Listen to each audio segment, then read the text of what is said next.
Seorang B.J. Habibie pastinya mempunyai kisah hidup yang sangat inspiratif bagi kita semua. Kisahnya sangat menarik untuk disimak.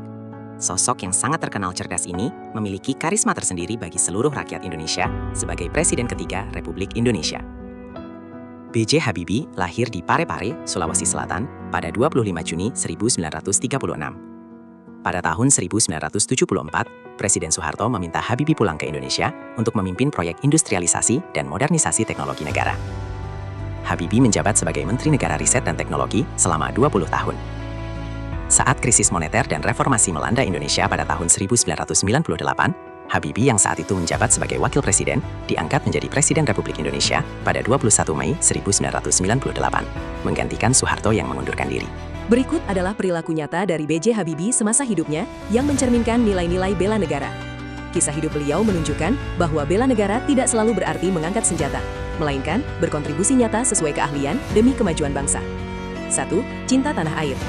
Ketika berkarir cemerlang di Jerman dan menjabat sebagai Wakil Presiden Direktur di MBB, Habibie langsung melepaskan posisinya demi memenuhi panggilan Presiden Soeharto untuk pulang dan membangun industri teknologi di Indonesia pada tahun 1974. Ini adalah wujud nyata mendahulukan kepentingan bangsa di atas kemapanan pribadi. Beliau bangga pada identitas Indonesianya dan memilih mengabdi untuk tanah airnya sendiri. 2. Sadar berbangsa dan bernegara. Saat menjabat sebagai Presiden ketiga RI di tengah situasi krisis hebat tahun 1998, Habibie tidak menggunakan kekuasaannya untuk mempertahankan jabatan. Ketika laporan pertanggungjawabannya ditolak MPR, beliau menerimanya dengan lapang dada demi menjaga stabilitas negara.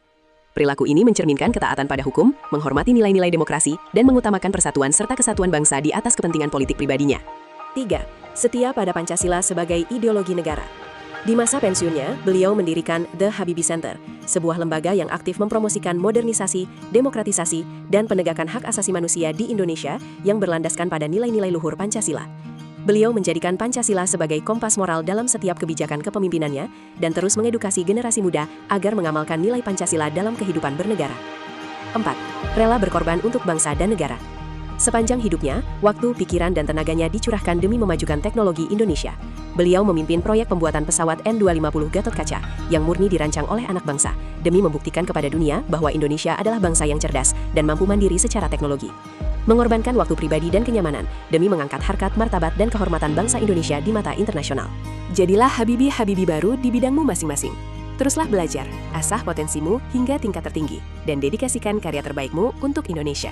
Seperti yang pernah beliau katakan, masa depan Indonesia ditentukan oleh anak muda yang memiliki integritas tinggi, menguasai ilmu pengetahuan, dan berhati Indonesia. Itu tadi segelintir kisah B.J. Habibie. Semoga menginspirasi kita semua.